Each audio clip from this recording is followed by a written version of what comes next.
Well, welcome along to today's episode where I'm going to be talking about confident communication. As you know, one of the ways I love to use my podcast is to have topics that come up in counselling with clients and to take those topics and have the opportunity to deep dive into them because I know it will benefit some of my clients, but also all of you at home as well. Welcome to Mind You. I'm Charlotte Cummings. For more than 20 years, I've been helping people make sense of the patterns shaping their lives, why we keep having the same arguments, making the same choices, or feeling stuck even when we know better. If your life looks like it's working from the outside but doesn't always feel that way on the inside, you're in the right place. Here we talk about relationships, identity, work, parenting, and all the messy parts of being human, looking at what's really going on beneath the surface.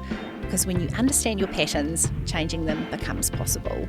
I'm really glad you're here. Let's get into it.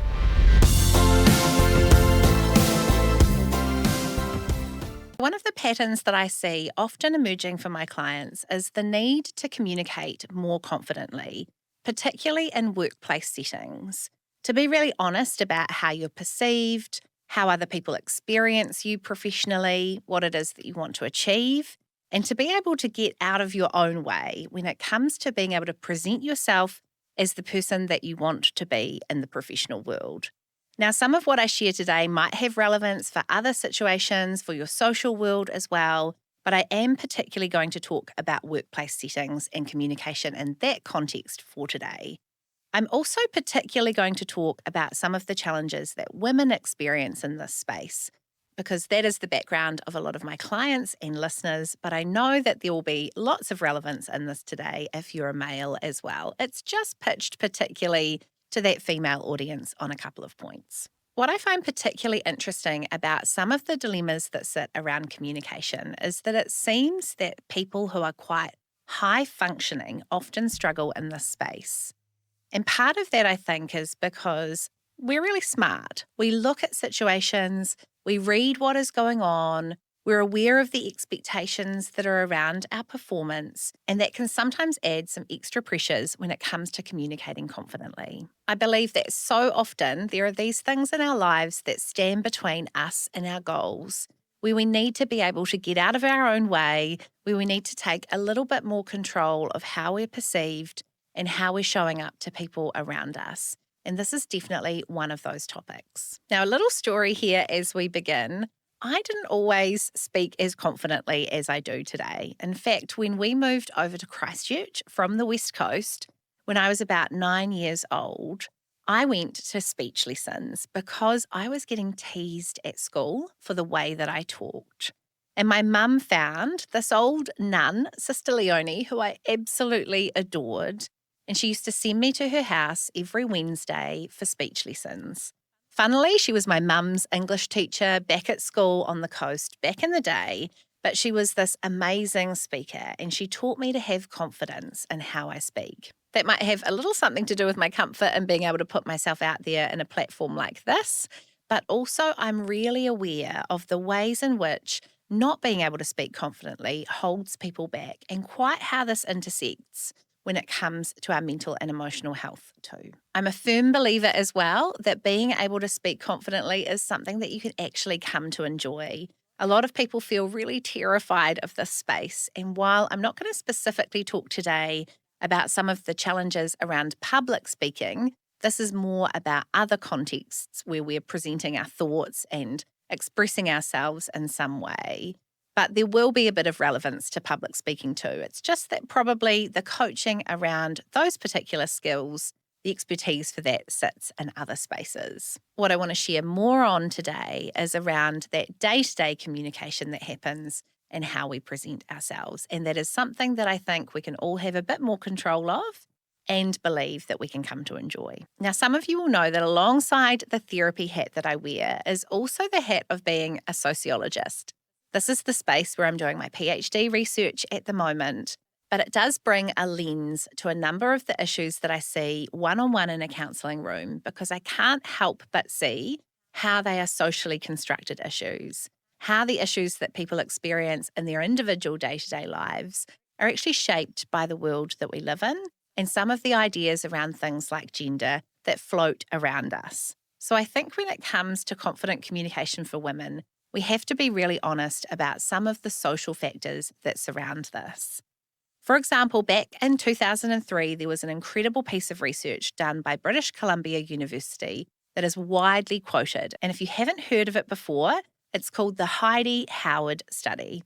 And essentially, the key thing that this piece of research showed is that the same attributes are attributed as negatives for women in the workplace, and they are attributed as positives for men in the workplace.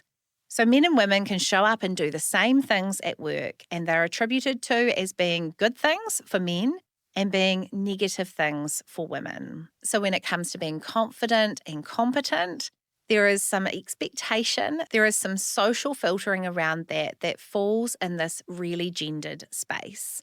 So women do feel up against it a little bit when it comes to how it is that they are perceived.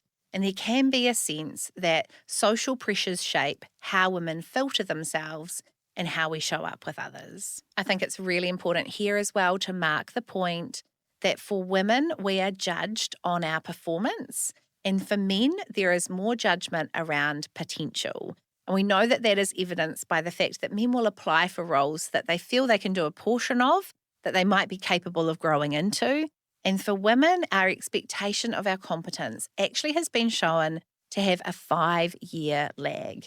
That is, that our expectations of ourselves, our perception of our competence, has a lag of about 5 years. We are so much more capable than we think we are, and there are some internalized perceptions of that that are definitely shaped by social pressures. We know too that in mixed gender workplace settings, women have much less speaking time. The time attributed to women speaking up in settings like meetings is often less than the time attributed to men. So I just wanted to get that little bit of background out of the way. If you are a woman who struggles in this space, this is not all about you. There are some social factors here that shape what it is that you're experiencing. Now, I don't say that so you can write this off and go, oh, this is just an issue that I'm up against and woe is me. I say that so you can hold that context and then get on with it. That the rest of the tips that I share today, you're able to have compassion for the fact that you struggle in this space, and there is perhaps a bit of a need to do some extra work to catch up, to hold your ground, to be able to communicate confidently. But it's not all a you issue. So now what I want to do is move into sharing some advice if you want to speak more confidently and communicate better in your workplace. Now, the first thing that I want to say is it's really important to be clear about your own value, to experience yourself as someone who has value, who knows that you've got good things to add. There is no one in your workplace who has the same lived experience as you. There is no one who has the same strengths as you. Putting my hat on as a strengths coach, we know that when there is an analysis of people's individual strengths, there is a 1 in 34 million chance that you will run into somebody else with exactly the same mix of strengths that you have, according to the Clifton Strengths Finder model. We are unique. No one has the same personality, the same lived experience, the same strengths, or the same thoughts to share. So you need to start from that place of appreciating your own uniqueness and what it is that you bring to the table. Now, I've got a really good example of this. Just the other week, I found myself in a setting where I was really out of my depth professionally. I was in a space where I was asked to contribute to being on an interview panel on a topic that I had really no idea about. We were all going to ask a question through the process that was around exploring things from our perspective. Well, I asked a really good question. I asked these people what feedback they received that they were really proud of. And it elicited some of the best answers of the day. It showed us what these people valued. It gave us an opportunity to explore what actual feedback they had about the things that they were claiming to be able to do for us as an organisation. And it really was one of the deepest, best questions of the day. Now, I was a little bit worried that that question was a wee bit soft, that it was a little bit out of kilter with the rest of the very technical questions that were asked of these people on this day. But my point here is we show up with our own perspective, with our own lens that we add to situations. And there is value in that, in showing up as someone different who has some different things to add. and not needing to prove yourself in that, but just being able to back yourself that you are a different person and it is important that you lean into that difference and contribute from who you are, because who you are is unique and it matters in the spaces that you're working. Next, I think it is really important that you are clear on what your mission is. What is it that you are trying to achieve in your working life? What is it that you are trying to move the needle on and what you are associated with? Within your professional context, what are you trying to see happen? What is it that gets you out of bed in the morning? And how do you connect your communication to why you are showing up? Because you want a certain issue to be different, because you want people to have good service in a particular space or to be cared for in a particular way. So being able to see your communication in that context is really helpful because it connects you back to your sense of why. Why are you showing up and doing this? Why are you giving your time to this profession or this service or this organization in the first place? And being able to have that really solid grounding of why you're showing up helps you back yourself to be able to communicate from who you are, because there is something here that you really care about. So see your communication as not just being about advancing your own cause, but actually connecting back to why you are showing up in the first place and what it is that you're trying to achieve in your working life. Now, next, we're going to talk about unbearable feelings. And if you've been hanging around with me on this podcast for a while, you'll be really familiar with this topic. But just to catch you up, if you're a recent listener, this concept of unbearable feelings is something that I come back to a lot. And it's the idea that for all of us, we have one particular feeling, sometimes two, that we categorize as being unbearable. We don't want to feel that feeling at any cost. We will do anything we can to avoid that feeling, and we structure our lives around not feeling that feeling. So no one likes to feel unheard or rejected or that they've failed. But for all of us, there is a particular feeling that we will avoid at all costs. And when it comes to communication, often if I'm troubleshooting this with a client, we will be able to bring this back to their unbearable feeling. So, for example, being able to communicate what it is you think or an idea that you have risks feeling that you failed, risks being unheard, risks being misjudged in some way, risks being left out in some way. There is always an unbearable feeling risk when it comes to communicating with other people. They might react in a particular way. They might respond to you differently. What you say might be received in a certain way that you are worried about. So if you've got some barriers and some struggles when it comes to communicating, you might want to do some reflection on how does this relate to your unbearable feeling. I've got a great resource on my website about this, and there is a podcast episode that is my most downloaded episode of all time on this topic of unbearable feelings that I would encourage you to check out and have a listen. So how do my challenges around communication relate to my unbearable feeling? What is the feeling I need to not be scared of in order to speak up more, in order to present myself in a particular way? Now, my next piece of advice is to notice your patterns, to start to become aware of whether there are any particular patterns in how you communicate. For example, when you're in a meeting situation, where is it that you place yourself in the order of who shares? Are you the first person out the gate? Are you likely to try and hide a little point somewhere in the middle? Or do you wait until everybody else has spoken? And what does that pattern tell you about how you are perceiving yourself? How might you have a play with that? So do you try perhaps and be a little bit less desperate about expressing your point, and you wait until later in a conversation or meeting setting? Or maybe you need to do the opposite and challenge yourself to speak up sooner in a group setting or context. I also encourage you to notice patterns around the preamble that you use. So are there things that you say before you make your points? Are you things that you say after you've raised something that actually disqualify or minimize what it is that you have shared? So saying things like, that might be a silly question, but that's just my opinion. So notice the patterns, the order in which you speak, any preamble that you use, and any disqualifying statements that you say along the way. And now that I have said that to you, I suspect that what will happen from here is you'll start noticing where those things emerge. What do they tell you about what the issue is here? And what might you like to do a little bit differently? Have an experiment and see if things land differently if you drop some of those lines.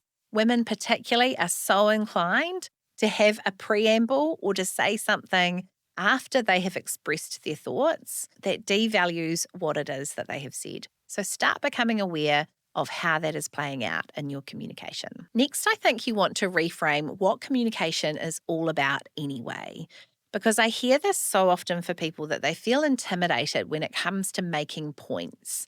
And so often we find ourselves in meetings where it does become competitive, where people are making points in a particular way that might be adversarial, or they're trying to woo people to an idea or to a way of approaching a particular issue. Now, that doesn't have to be what communication is all about. Communication is an opportunity to share our values, to have certain values shape decisions. So to say things like, something that's really important to me here is this.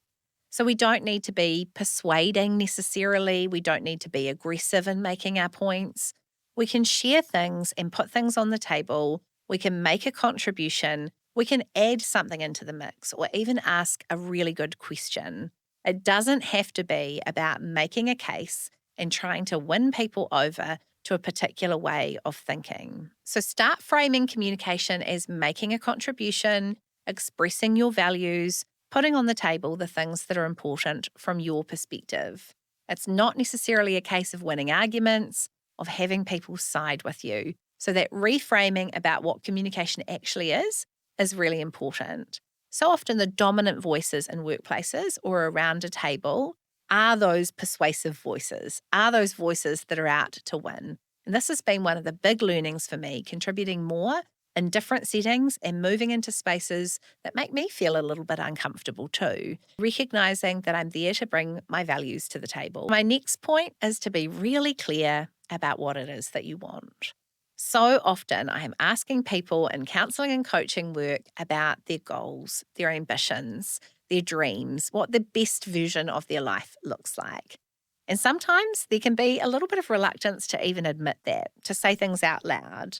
Sometimes I even get people who go all giggly, even people who are really professional in their workplace settings, who have something that they've never said out loud to somebody else about a dream that they have, about a particular level of ambition that they hold. And I think that is really great to get out on the table and celebrate. So be honest, firstly, with yourself about what it is that you want. Where actually does your ambition lie? What does the best version of your career look like? What is it that you want to go after in terms of roles or opportunities, or the absolute outermost of the kinds of spaces where you would like to contribute? Be honest about what those goals are, about the time frame in which you'd like to achieve those things, and allow yourself that permission to dream and scheme about what it is that you want.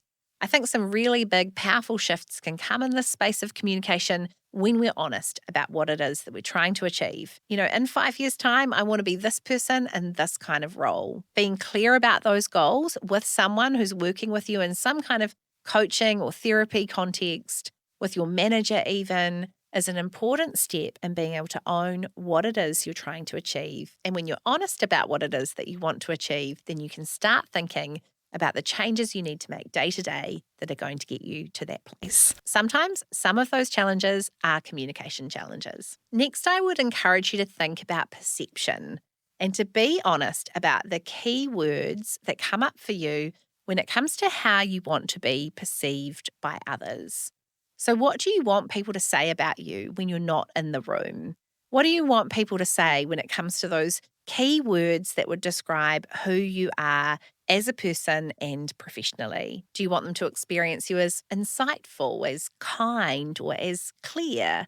What is it that you want people to say and to experience? How is it that you want to be perceived?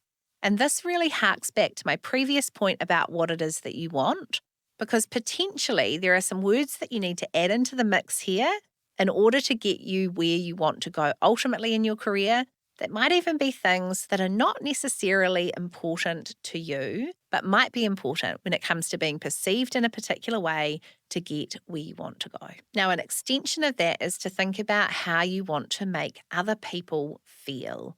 because this is a really important one when it comes to how we're perceived. And I was working with a client recently and I asked her this question about what it is she wanted her colleagues to feel. She wanted them to feel calm. She wanted them to feel like they could come to her with anything. So we started then to think about approachability, about key lines, about what communication needed to look like in order for it to land in that particular way, in order for her colleagues to feel certain things and judge her, hopefully, in the ways in which she wanted to be perceived. So think there about the realities of how you make people feel in your workplace and how you need to communicate with them in order to feel that way. And my final tip is use your body language. Now, we all know that so much when it comes to communication is in our body language, our tone, our way of speaking, but that actually is important not just when it comes to how we are perceived and how other people judge us, but it's important in terms of how we feel about our communication.